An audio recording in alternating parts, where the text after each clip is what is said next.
Thanks for being here today. This topic to me is one that's probably the most interesting. We have nine different talks that we do that we set up for this spring or this fall and this spring, and they're all different than what they were last year. But this one just kind of came out of curiosity and just more exploration. So, you hear a lot of things in the news as far as epidemics and mental health crisis, and so we're going to lightly touch on this subject and kind of put things out there. As most things in life, it's never one thing that usually causes a problem. It's a myriad of many things. The exception of that sometimes is trauma. Trauma can be the one thing that causes a lot of things. And so we're going to explore all these different things. So like always, I'm going to kind of talk to you about what the problem is, frame that. We're going to name some of the things that, you hear a lot about and what the disorders and talk to them about very briefly about what they are, what it does to the brain, more importantly. So how it impacts development and even if your experience as an adult, how it's impacting your brain, what's functional versus dysfunctional. So a lot of times, someone could have something, let's say ADHD, and it's not necessarily dysfunctional. It's not showing up and causing a problem in any areas. It may actually help with your creativity and things like that. So because you have a diagnosis of something doesn't mean it's dysfunctional. Someone can be on the spectrum and it's not necessarily that it is dysfunctional. There are many aspects of that can be functional.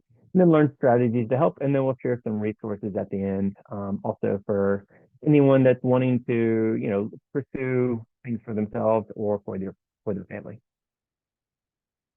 So just to kind of frame the problem, these are current stats. These stats are for the United States. They're not except for the ones globally, but they're for the U.S. and for the most part. And I'll call out when it's not for the U.S.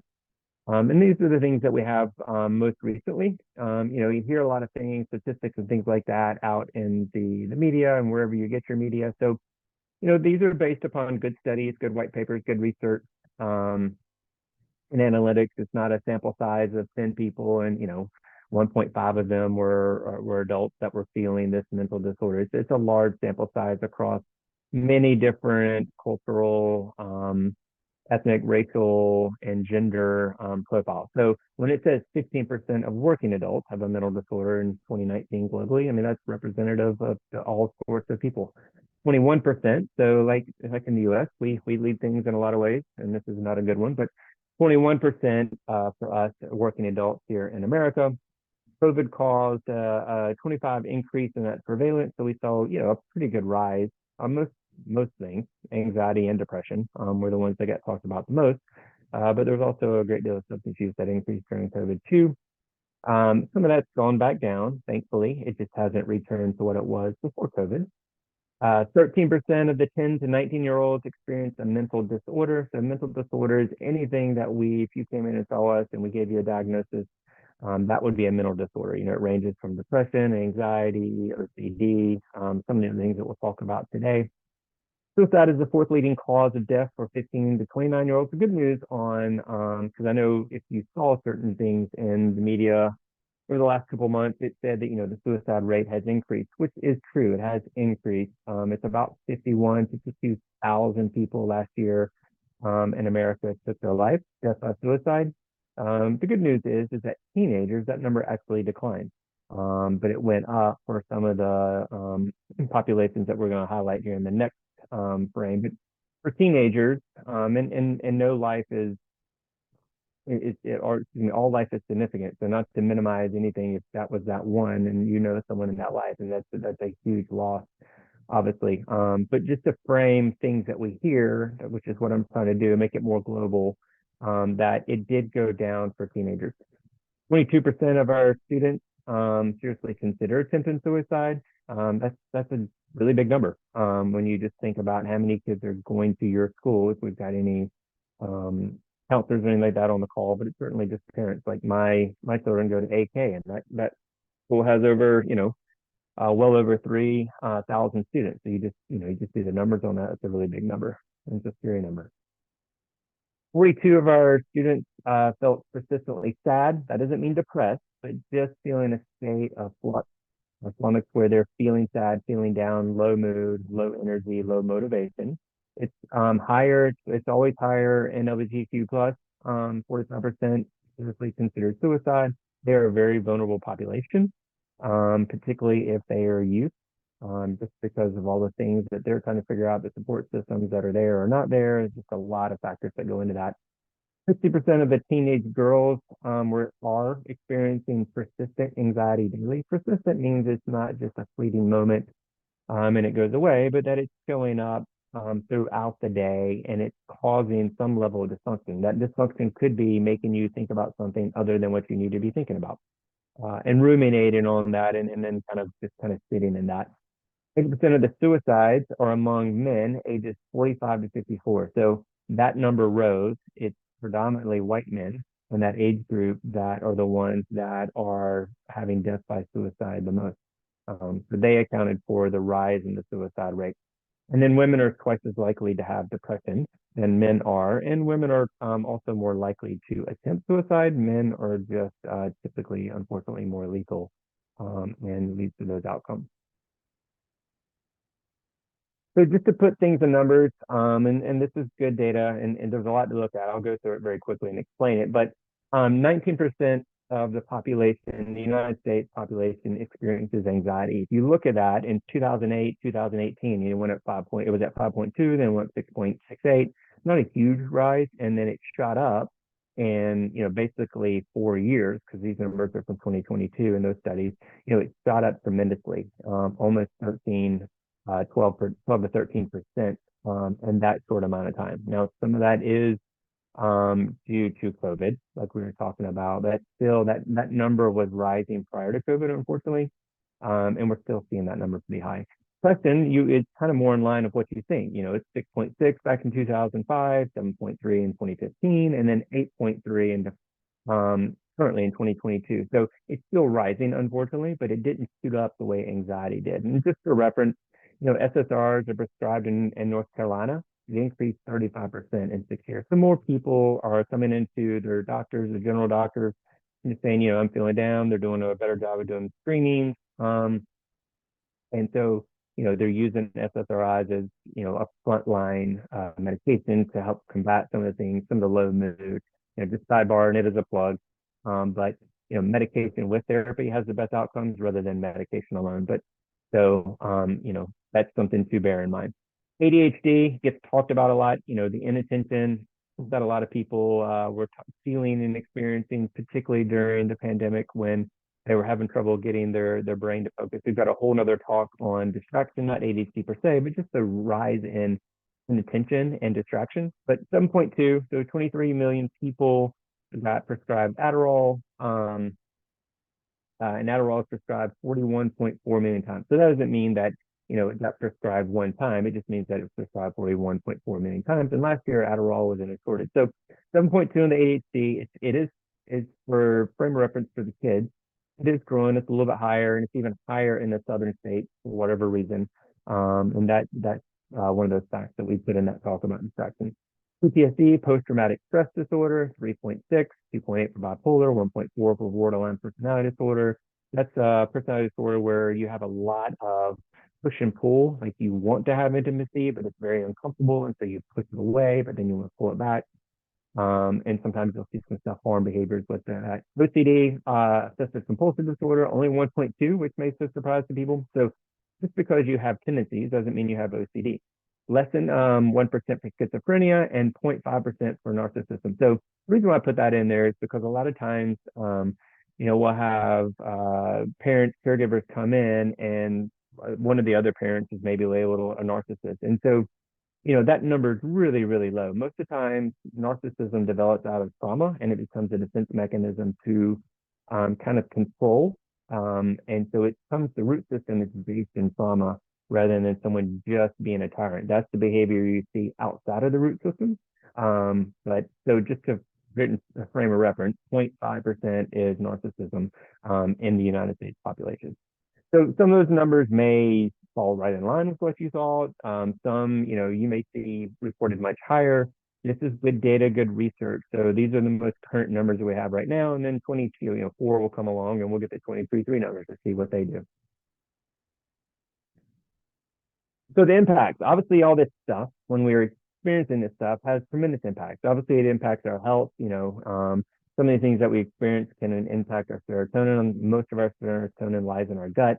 And so that has upstream and downstream effects. Obviously, our health, if we're not doing well, if we're in a great deal of pain, it's also going to affect our mental health. You've heard me say this before in different talks, but your pain center for physical pain is right next to your emotional center in your brain for pain. And so they're cross-pollinating, they're speaking to each other, so they don't live in a vacuum. We are spending more time alone, and this is at times leading to more loneliness. You just kind of think about your own household, and how much time spend people in their own rooms, even watching their own shows. The communal, let's get around and watch the show.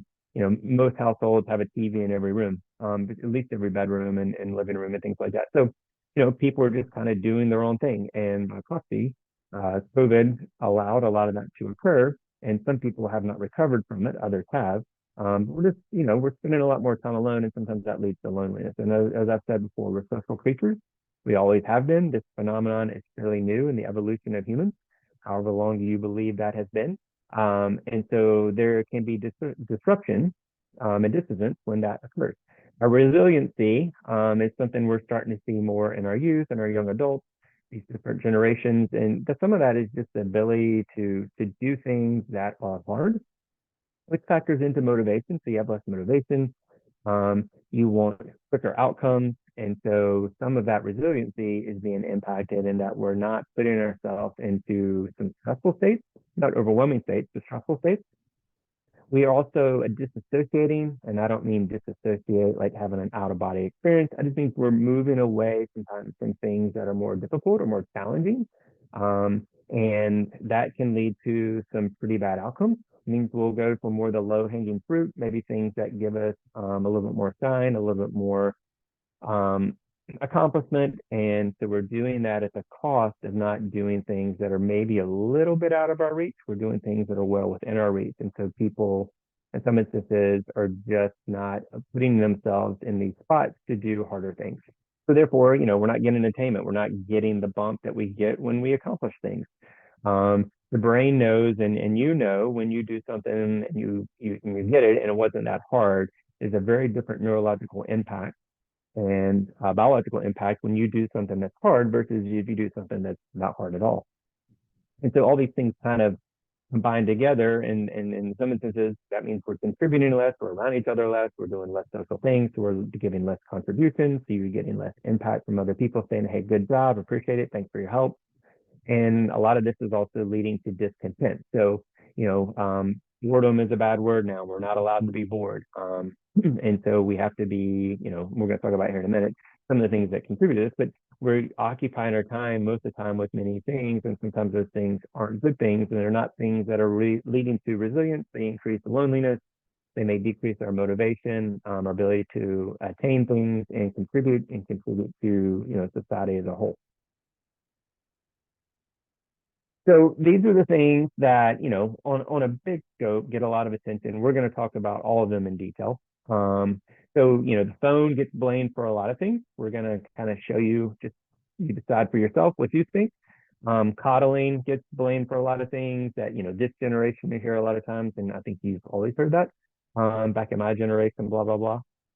Trauma, and the impact that can have. And as if you remember back, that PTSD, there's not that much trauma. Anyone that has trauma, that's a significant event. It obviously is going to cause a lot of issues for that person. And it usually requires a very specific type of therapy to work on those things. But we're going to talk about trauma and the impact it's having. Sleep, obviously, if you ever hear any of my talks, it shows up in every one of my talks. And we'll talk a little bit about that. We'll talk about burnout, the existential threat that a lot of people are feeling, on demand, and then perfectionism. So, couple of graphs here, and if you can see them, they just basically skyrocket up. And if you look at around 2009, that seems to be somewhat stable, right? Within, if you just use the teenage girls or all teens, like not much variance in the change of depression rate. And then here comes 2009, and they start going up. For teen girls, it doubles, more than doubles. And for just boys and girls, it more than doubles. And for boys, it doubles just yeah, a little bit more than doubled for them too. So if we were doing a live audience, I would say, all right, what happened in 2009? What happened in 2010? What happened in 2011? And if you said, hey, that's when the iPhone was in, came online, then you would have gotten, a treat. Um, so phones, particularly smartphones and the iPhone, um, came online 2009, 2010, 2011. And you'll see in the next slide, like the adoption of iPhones and smartphones has continued to rise and adoption. I mean, more people have them, use them, more people have access to the internet than have, good clean water in the world. But that's particularly true in the United States. So not saying that the phone caused this, but it's corollary information, which this thing happened and then this thing spiked. If you look at the next slide, and I could show you several slides, this one is on alcohol use. If I showed you drug use and if I showed you teen pregnancy, these would be looking the exact same. So as 2011 comes along, when the iPhone and smartphones are getting adopted, that blue line is the number of people in America that had access and had their own smartphone. And as you can see, it just, doubled and then tripled over a short amount of time. So over 10 years, basically. At the same time, teenage alcohol use, teenage drug use, teenage smoking, and teenage pregnancy all drop. So those are really great things, right? All those things are bad things. They don't help for development. And we would want all those things to go down. So, you can draw your own conclusions about what's going on, but the data is the data that these are the things that happened and they all happened around the same time. I could also overlay, playing outside, being outside. Um, that has also gone down dramatically. There could be other reasons for that, obviously, and there could be other reasons for this. It's just showing that, at the time when the phone was adopted, a lot of things fell off and then a lot of things came on. And so, if we overlaid, and it'd be too many spaghetti noodles, but if you could overlay this with depression or anxiety, those are climbing as more adoption of the phone is being used, and then the other things are declining. The phone gets a lot of attention. We'll talk a little bit more about why that may be. Particularly when it comes to social media. I don't know if anybody's ever heard of the Dunbar number. Basically, it's just a number to kind of that someone Dunbar came up with a long time ago of like, how many people are important in your life. And it starts from left to right. So 5, 15, 50, these are really, especially the 5 and 15. 5 could be the family, your age. 15 is certainly like your closest friends. These are the people that you share things with, that you have intimacy with, vulnerability with, and then as it goes out, it becomes less familiar, more acquaintances, and then people you might be able to put not necessarily a name with, but just people you could recognize. So if you go back to AK, AK's got 3,000-4,000 kids, so it's way out to the right as far as the Dunbar goes. So the interesting thing about, and why the phone in particular, because it is the holder of social media, the thing about the phone that it's not the phone itself, it's the access to the information, it's the ease of the access to the information that could be a possible contributor. So, they make the phone easier and easier to get to. There's a reason why you can put your face up to it and get in right away, because it has now increased your quicker access than having to type in a number, or maybe you got the number wrong, you had to do it again. So what social media has done, it is valuing the 1500, and if you keep going out, whatever that number is, it's valuing that number the same as the 5.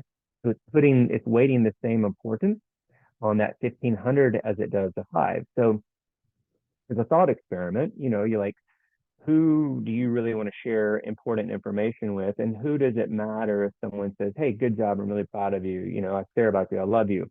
Is it the 1500? Does that have as much impact on your brain? Because we have the ability to look at this with fMRI machines, or is it the 5 or 15? I mean, obviously it's the 5 or 15. So media is weighting everyone equivalently, and it's also relating the people that are in that number. Let's call it your friends. And so our confirmation negativity bias is weighting the 1500 higher than if the 5 or 15 said something or made a comment about a picture or a post or whatever. And so the mind is not able, particularly a developing mind, is having a hard time differentiating between the five and the 1500. And it's weighting it all the same. So that's why the one comment feels as heavy as if it was within your inner circle and they said something. They're also going to do it with love. They're not going to do it behind the veil of anonymity and then ghost you and go away. So it gets tricky for a developing mind, and it gets tricky for adults too. That we are weighing everything equally when maybe we shouldn't. We probably shouldn't be. We didn't develop that way, obviously. We developed in very small herds through the developmental perspective. And it's only of recent years where we can even pay attention to this many people. And you really think about in the last 100, 200 years with the Industrial Revolution, where it brought a lot of people into the cities rather from the countryside. And so it's a very disorienting thing, particularly for our brain when it's trying to make sense of all this stuff. So coddling, Jonathan Haidt has a book called Coddling of the American Mind, and I would recommend reading it. These are two memes, they're meant to poke at fun, but I think they do ring true because of the time we're in from a technology standpoint and also the culture. I think it comes from a very good place, a very loving place. I think, most caregivers want the best for their kids, whatever that is. They want them to be safe and have a good day. Sometimes that can cross over to a place that can be dysfunctional. So if you got the snowplow here, the snowplow parent is like basically hop on. I'm gonna get you through life. I'm gonna remove obstacles. I will, speak on your behalf. I will do all the things that I need to do to make sure that you're successful. And so along the way, some kids are losing out on the opportunity of having to deal with stress and normal stressors of the day-to-day life of negotiating and working through tough conversations and dealing with a negative comment that may be fair, unfair. And so you're seeing this show up. It's not happening a ton. You're seeing this show up even on college campuses where parents are advocating for their kids on their behalf and kind of taking the kids out of the mix. I know that's why at AK, like they're very clear about like, hey, we want your kid contacting us. We don't really want you getting involved on their behalf unless you need to get involved on their behalf. So they're wanting them to be the first advocate to deal with the problem, to ask the question, to reach out to the teacher, the counselor, whatever the case may be. And so sometimes out of a very loving way, because we don't want our kids to feel, disappointment and hurt and like stress. Sometimes we can overcommit and overdo things. And then the other one is, have fun at school today, Billy. And remember that I'll be watching your every move. And because now we can surveil our kids. I have parents that sometimes will text their child that said, hey, you're going 1 mile over the speed limit. Slow down. Because of Life 360, or where are you? You're not where you said you were supposed to be. And all these things can be wonderful tools. They are fairly recent things as far as technology goes, and it's certainly not something that we grew up with. I imagine most people on here, as parents, grew up with. And so, there can be a cost psychologically to some people who feel like the principal is always in the room, to use that expression, and that it can cause some stress, and that stress sometimes can turn into anxiety. And like I said, it's coming from a place of like, hey, I want to make sure my kid's safe.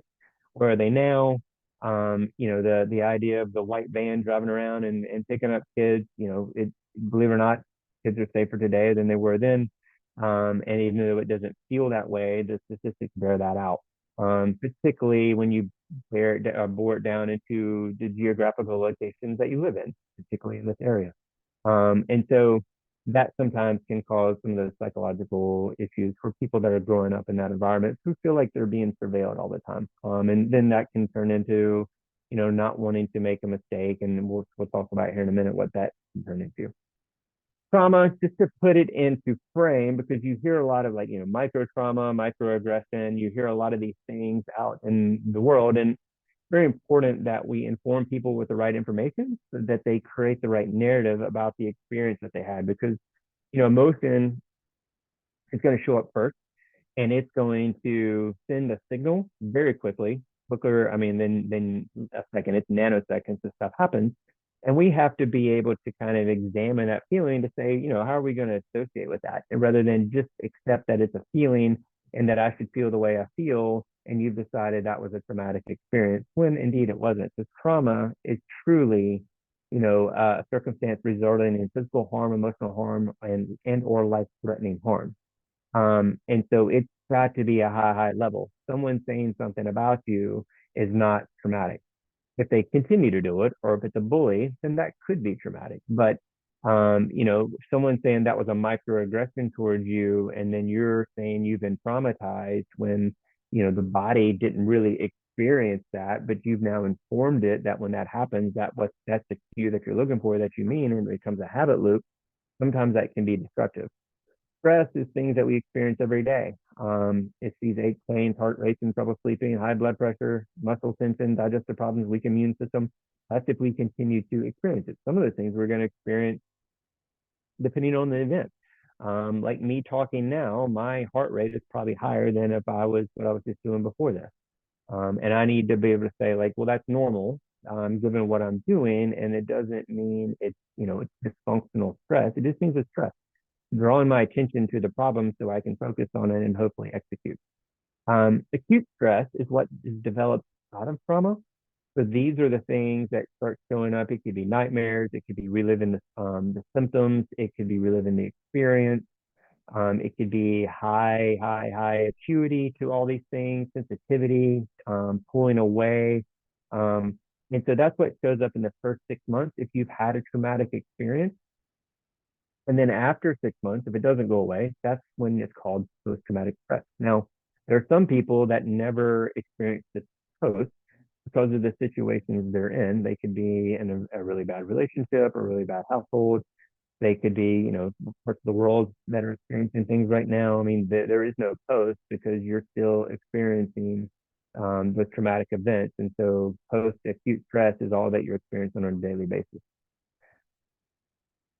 Sleep, this just frames how much sleep you should be getting. If we were a live audience, I'd ask you how much sleep you got last night, how much your kids get. More than likely, what you think is normal is not normal, and sleep has been continuing to diminish over the last 100 years, much so that it's over an hour for our kids and 45 minutes for ourselves. That's a huge amount of time in 100 years when it comes just to evolutionary, how long we've been on Earth. So it's a big adjustment.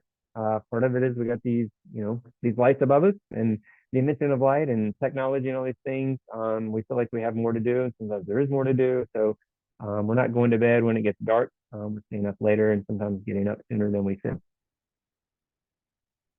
So percentage of teenagers that are sleep deprived is 98%. Um, and if you have kids that go to CMS, they get up, before the sun comes up. And like I dropped my son off today, and the sun barely even see that there was even light in the sky. And so they're getting less sleep. Obviously, that can lead to big problems. Sleep is the foundation that you're going to build everything off of, cognition in particular, particularly with our kids.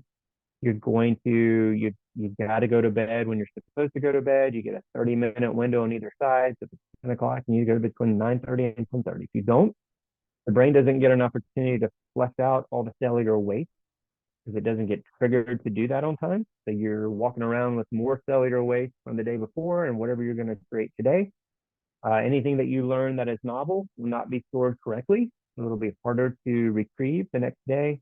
And for our kids and our teenagers, you don't get a growth hormone bolus that gets distributed if you miss that window. So going to bed on time matters a lot. Getting up on time obviously matters a lot. So you can get into that REM and that deep sleep. And as you can see, no one is getting enough sleep. Teenagers, kids, and adults. So that's not getting better, it's getting worse.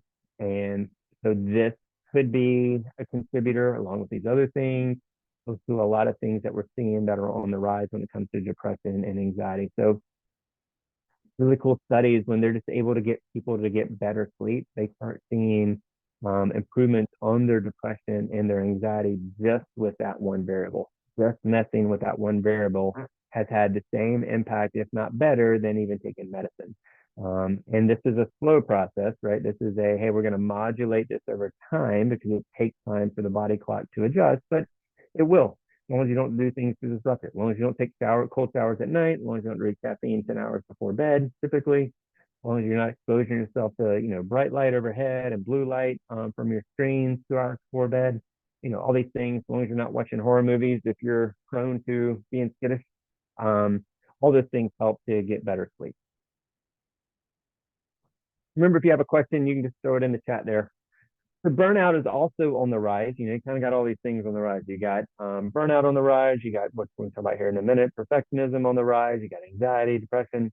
Burnout is not just with our kids. We're seeing this in the workplace.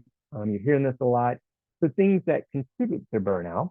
And stress is not burnout. Burnout is just feeling exhausted, run down, kind of like the battery here on the little smiley face over time.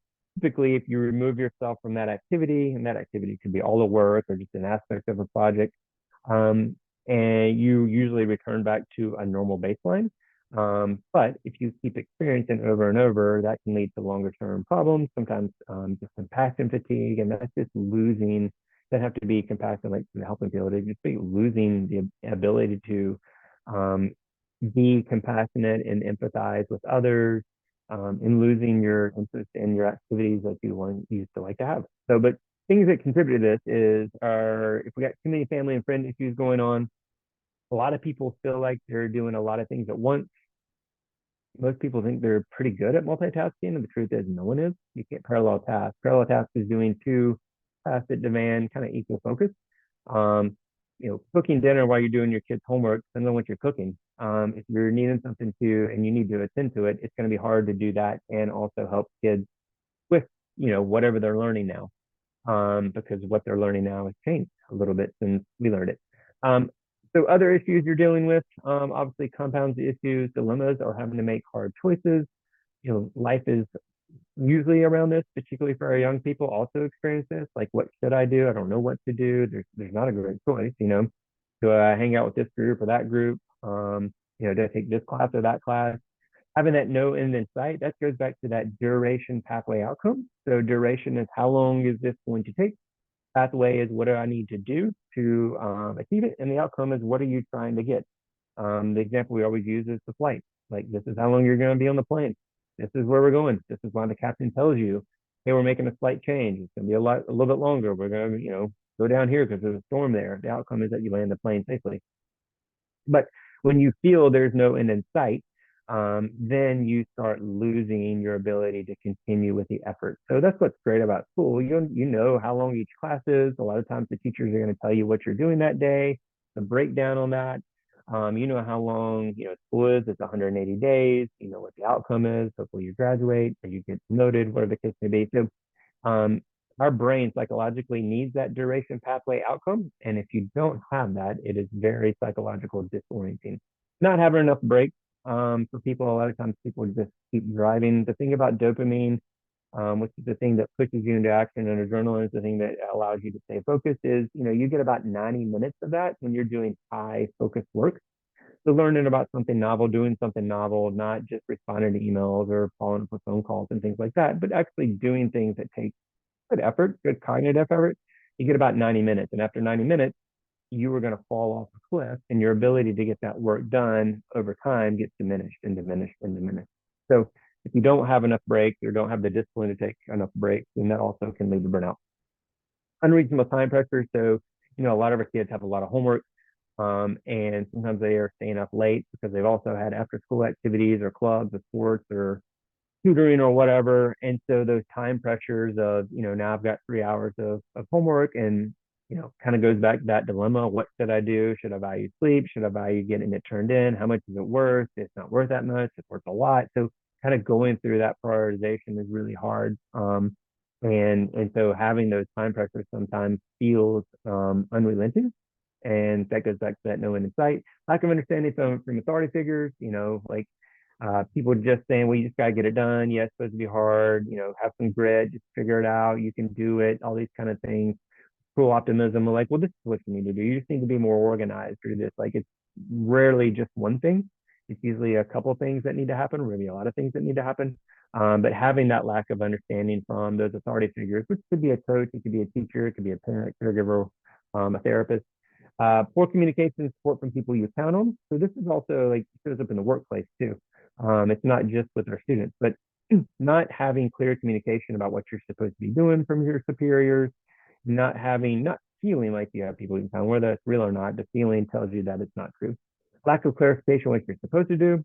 So not having really clear direction, just sometimes if you have somebody, I don't know, you figure it out. I think you know what you need to do. Goes back to that duration pathway outcomes. If you don't know what you need to do, then you're stuck with a path, and therefore it's disorienting and psychological disorienting. And then feeling like things are unfair or not equal. So that happens a lot too, and that can lead to envy, which is very corrosive to the psyche. So that's another thing that is leading to some of these things, that some of these spikes that we're seeing.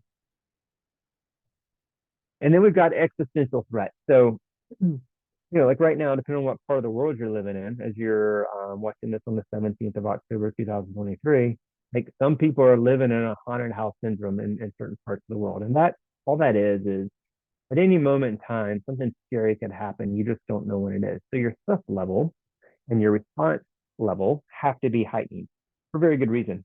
Um, and so a lot of people feel that way, even in parts of the world. Let's just take it back to the U.S. Can feel it that way because there's certain situations, certain places that they can feel that. You could feel that at work. You could feel that at school. A lot of kids feel that about school shootings that we see in the practice. But the haunted house syndrome can be as simple as I know that, I didn't make an A on the test today, and I know mom or dad or caregiver is going to be upset with me. I wonder what they're going to say. I wonder what they're going to do. I wonder if I'm going to lose my phone. And so being on guard is exhausting mentally and emotionally for people. So it's kind of like walking around all day with a clenched stomach and knowing that someone's going to hit you at some point. You don't know when, but you better be prepared and have that stomach clenched so it doesn't hurt as bad. And so there is a lot of that people are feeling. So kind of taking it back to the phone, depending on what you follow, who you follow, how good that information is, how many of those feeds are showing up, it can create a very unsafe space that you have in the world, that you occupy in the world. A lot of people, as far as, the end of the world goes, I'll take it down to us of like, hey, Social Security is going to run out. It's going to be this year. No, it's next year. No, it's the next year. Or maybe it's 5 years, maybe it's 10 years, right? But don't count on Social Security. For me, I'm 49. So, that's been said time and time again. And so it's actually led to the reverse of people saving less. They're spending more and saving less. And so a lot of this is happening also with our youth of like, climate change. It's got to be fixed by this year. And this is not a talk on climate change. Is it real? Is it not real? It's just the messaging around a lot of these things can make people feel like it's existential and that, what is the point? Obviously, a lot of tribalism, our brain is really good at doing binary things. It likes breaking things down. That way it can understand it much better. When it's given a buffet of options, it's much harder and disorienting for it to make decisions. So, a lot of not just social media, but just a lot of things are yes, no. Thumbs up, thumbs down. Do you like it? Do you not like it? It's not a Likert scale. Do you like this post? It's like you give a thumbs up or give a thumbs down or whatever you do, depending on the platform. And so it can create, these different channels that are very binary on purpose to kind of put you into these kind of different environments that are more in theory algorithm based to put you around more people that are part of your group. And we're all, particularly young people, are certainly wanting to search for groups because it allows for safety and allows for people to be accepted and take LGBTQ plus. Like one of the benefits of the internet and having these different platforms is it allows them to find more people that have similar values in them and do more feeling more supported and accepted where they may not feel that in a particular school or situation. So there's that's why there's great trade-offs on this stuff, and it's kind of up to all of us to decide how is this impacting us, and what can we do about it. Sources of information, it's just we have a lot of sources of information. We got the passion hypothesis, which is just that, hey, find what you're passionate about. You'll never work a day in your life. And a lot of people are maybe passionate about things that can't necessarily turn into work, but also they're passionate about things that once they like turn that into work, it's not exactly what they thought. Rather than, it just comes up a lot like, what are you passionate about? Well, that's what you should go major in. And sometimes that is true. Sometimes that changes. And sometimes it can feel existential if, you got there and it wasn't exactly what you thought. And then the cloud of external distractions is just that we have a lot of things. I would imagine right now you've had several different notifications, maybe coming in from different ways. And so some of that is just, it makes it harder to pay attention to what the things that we need to pay attention to. So we're on a on-demand culture. Stuff comes to your house, you can get it today. And so when it comes to things that have contributed to the rise in a lot of these things, that on demand of like, give me the thing, so I won't feel that is still prevalent, very prevalent in our society. And like most things, it doesn't work that way. Like it took years to get there, and it will take even more years if we wanted it to come back down. And then some of it is just learning how to live with it. So if you have a substance use disorder and you're an addict, then you have to learn how to live with that. It won't ever go back to baseline to where you were prior to having the addiction. It's just it's a reset, and doesn't mean it doesn't open up more opportunity. It just means it's constantly wanting to think we need to get back to where we were, kind of like, hey, let's get back to normal pre-pandemic. Like, well, that's not necessarily inherently true or possible, and so you're setting yourself up for failure if you're continuing trying to reach that. Perfectionism, particularly in our bubble, our big Valentine bubble, is on the rise. And so you got these three different kinds: self-oriented, which is the person that just drives, drives, drives. I can do better, I can do better, I can do better. You got socially prescribed. Self-oriented is the highest. Socially prescribed is on the rise.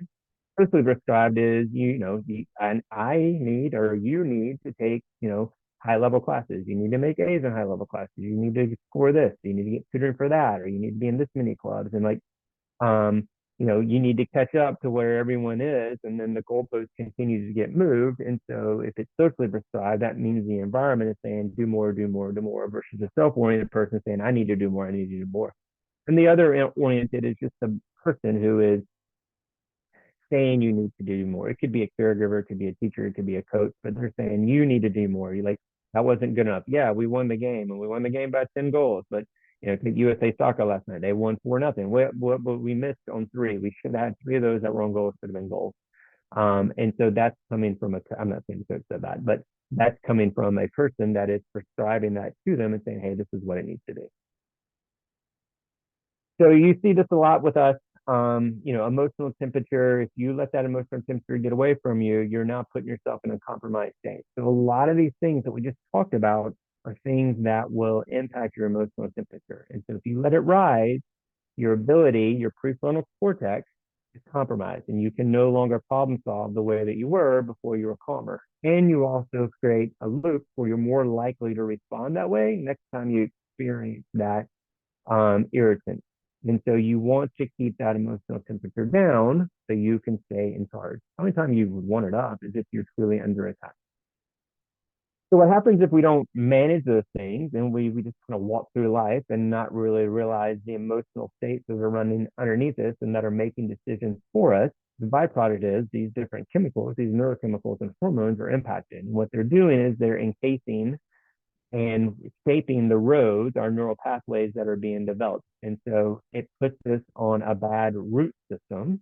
Think of the root system that is your wiring in your brain, and what comes out of that, weeds, fires, wherever you want to use as your example, are things that are constantly going to need to be addressed. But if you don't address the root system, then all you're doing is doing whack-a-mole over the problem. And so the dopamine, cortisol, serotonin, oxytocin. Dopamine is the neurochemical that gets us to drive. Cortisol is what we feel stressed. You want to feel that in the morning because you get up and do something.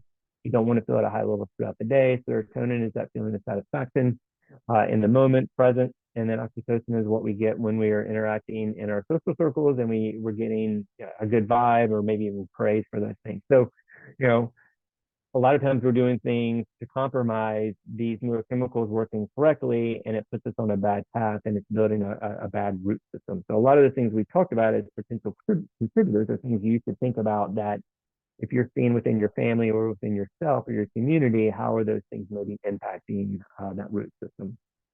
So what to do about it? We got the healthy human recipe: mediate for short term, modulate for long term, create a system, and get good sleep. So you want to have the wellness formula or recipe. This is going to show up everywhere, hopefully. So drink plenty of water. Don't drink the other stuff. The other stuff tends to be bad for you, and the other stuff is like soda and things like that. But drink plenty of water, get good exercise, get your heart rate up. You don't have to be sprinting up the stairs here. Walking up the stairs is helpful versus the elevator. 98% of people take the elevator when they can take the stairs. Um, you get good sleep. You need to have good social reciprocity relationships. Need to have people, at least one person in your life that you can be vulnerable with, share stuff with, get gratitude from, give gratitude towards, do things that you're interested in, hobbies, and then do things that are tough and challenging. Um, you want to have the right diet. You want to get the right amount of sleep. And if you're taking supplements or medication as prescribed, take those. So that also helps with your baseline. And sleep, sleep, sleep, sleep, sleep. So learn strategies to help. So modulate and mediate. So, go back to that emotional temperature goes up. You want to understand the environment you're in. So I gave a talk on Monday to a bunch of, I think, all the counselors and support staff for Union County. And so my temperature was up. It should have been because I'm giving a presentation and mostly in front of people I don't know about information that I think is valuable and really care about, and hopefully they'll like it too. And so that environment to me was appropriate for my level. Now, if I was a 7, 8, 9, or 10, it would be inappropriate for that environment. So helping people understand their number given the environment is the first place to start. You can do that very easy. You can put alarms on your phones. We have all these great devices, watches and stuff. And you can just do a quick check-in, like, hey, what am I feeling? What's my number? Do I need to do anything about it? If you don't, let it go. If you do, we'll give you some tools to do that. But mediating is doing something that's short term to get that number down. If that number is up all the time, then you need to do some modulation, which is something that takes longer. It's a longer approach. Go back to sleep, go back to maybe you want to lose 50 pounds. Like you're not going to do that in a week or a month, better not. And so that's something that takes longer. You got to have more of a disciplined approach to it and a framework to kind of help modulate your body to get that weight off and keep it off. Like I said, have a system, have it hourly or day, at least daily. But we find hourly work. You want to do it in the morning before you go to work or you go to school throughout the day, maybe at least once. If you know you're about to give an important talk or a presentation or meet with your boss or do something important in school, you probably want to check in before that so you can just frame that number to make sure it's in the right place. At the end of the day, particularly for the people on here who are caregivers, before you walk in that door or you're going to do anything in that family unit, you'd want to know what your number is. So you know where you're at, know to bring it down. Maybe you can't bring it down, but also just be aware of your thoughts and how that's impacting your behavior so you make good decisions. Not something that you regret. And then you'd want to do it at night before you go to bed. You want that number to be down. Anything that pops in your head when you're falling asleep during that subconscious state doesn't need to be addressed because if it was important, you would have addressed it earlier. So you just got to let that stuff float through as you get into unconsciousness. But coming up with a system to do that, catch that is very important. You can do this in the classroom. We always tell this to teachers like before a test or everyone's taking the PSAT tomorrow. So that would be a great time to do it right before that test. Figure out that number and then use the tools to get that number down. So quit moving, humor, incredible research on humor and moving, just changing the scenery, standing up, going to the next room, but even standing up, spinning around the chair that I was in right now would change the scenery in different frame. Prayer is very important. Giving something to someone else, knowing someone that is listening to you and that you can speak to someone at any time that you want is incredible. And prayer allows for that. Ask for help. When you speak something out, even if it's just asking for help, it does, and we can see this in fMRI scans, that it changes the brain chemistry just by speaking it out and asking for help.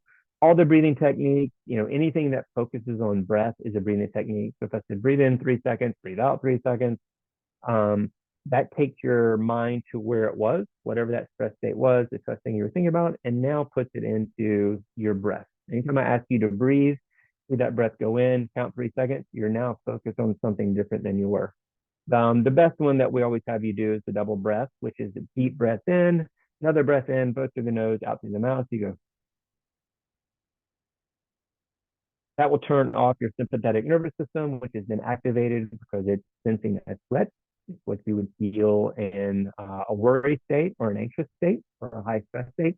And so if you decided that number is higher than it needs to be given the environment, then you'd want to turn it off. If it's not, then you wouldn't do that. Obviously, you'd want all that stuff to work itself out. Hyper breath, if you're feeling lethargic, can't do it more than 20 times. Someone always asks, what happens if I do it more than 20 times? Well, if you do it more than 20 times, you may hyperventilate and pass out. But if you're feeling lethargic and you're feeling procrastinating, then you can do this hyper breath. You breathe in, out, 20 times. So what that does is it fires up your dopamine and then causes your adrenaline to come along with it. And so those two things can now put you into action. So you'd want to like have whatever you're going to do next to you, and then you do this breathing activity, and then you get into action. All the relaxation stuff, the yoga, mindfulness, progressive muscle relaxation, meditation, all really good things about helping you stay where you are, being present-based focused with an intention, keep you away from the thing that you were thinking about from a stress standpoint. Get outside is awesome. Really good data on that. Pain relievers you can use if you're having high emotional pain. Not something you'd want to do every day any more than if you had a toothache. You wouldn't want to take pain relievers every day. You'd want to go to the dentist and see if you need to get the tooth removed. That's more modulating than mediating. And then time on devices can be helpful. Using humor, like going and watching funny reels, really helps. You just don't want to do it for 2 hours with the infinite scrolling. So you just got to be careful about that. You can put alarms on your phone. You can put stops on your phone to not let you go too far. That's easy to set up, along with setting up.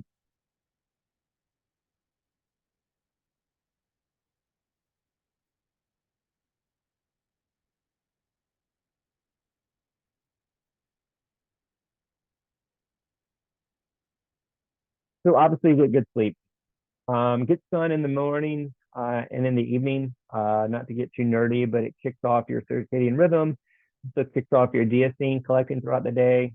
Not that you need to know this, but DSC collects throughout the day. Think of it like the sands of time, and when it empties out, that's when you're supposed to go to bed. It's the signal. That's why phones and these lights overhead and stuff like that are a bad idea. Um, no caffeine 10 hours before bed. I know there are unicorns that can have coffee before they go to bed. This is most of us. The general rule, not have caffeine 10 hours before bed. No blue light before bed, like we talked about 2 hours, no exercise, 2 hours before bed, no cold showers. You want to take a warm shower because it's signaling to your body that you can relax and calm down. If you take a cold shower, it's sending all the blood to your internal organs and it's doing the opposite what you need it to do.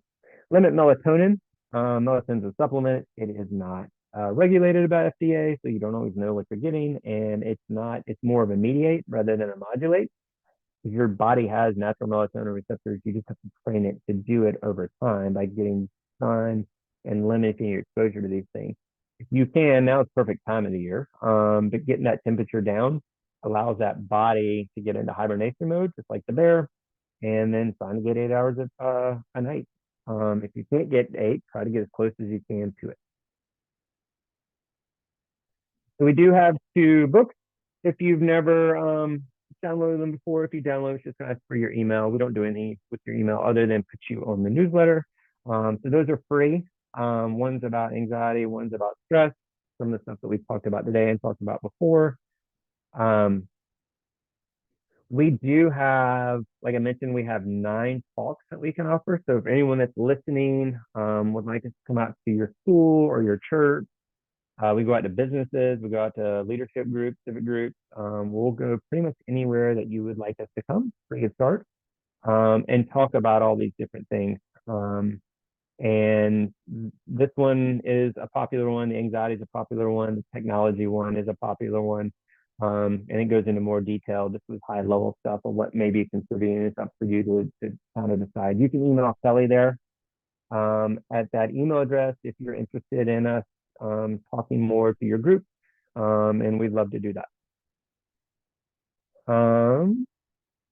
Let's see.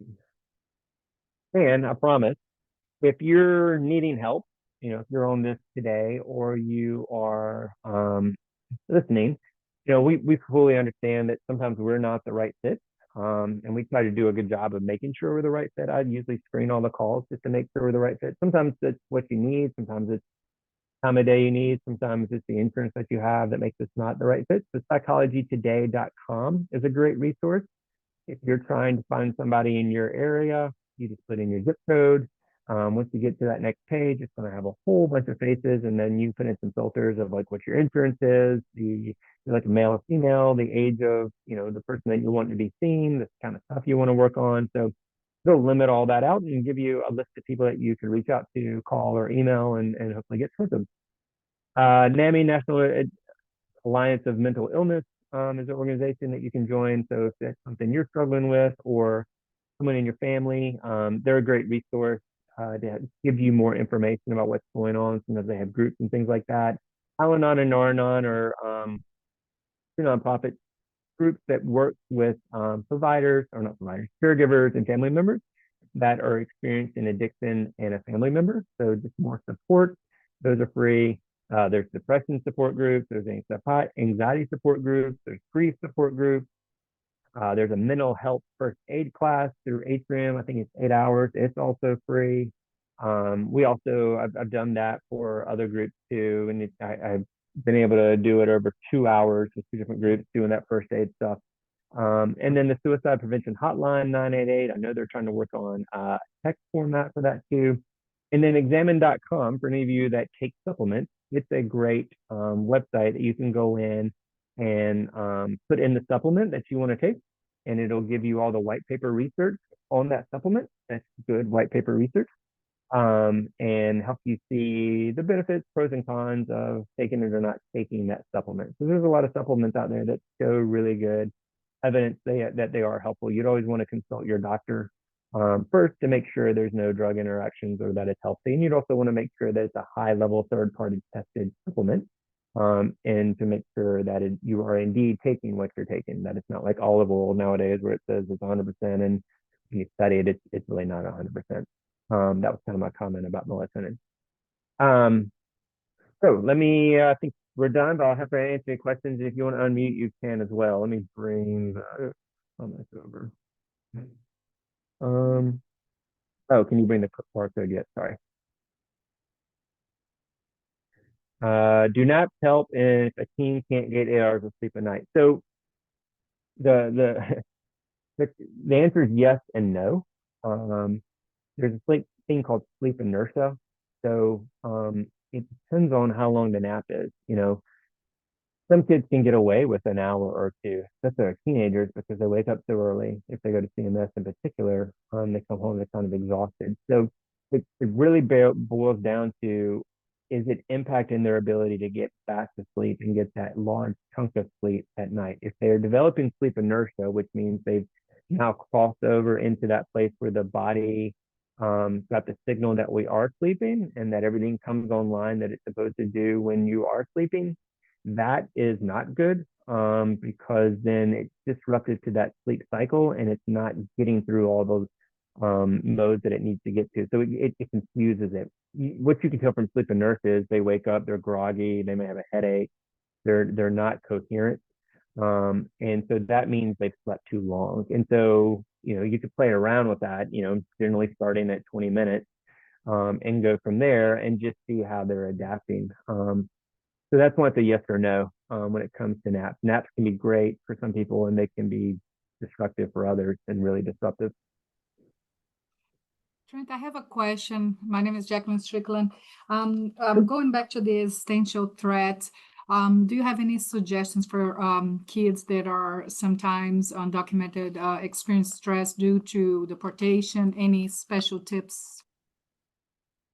Yeah, I mean, I think it's looking at the facts.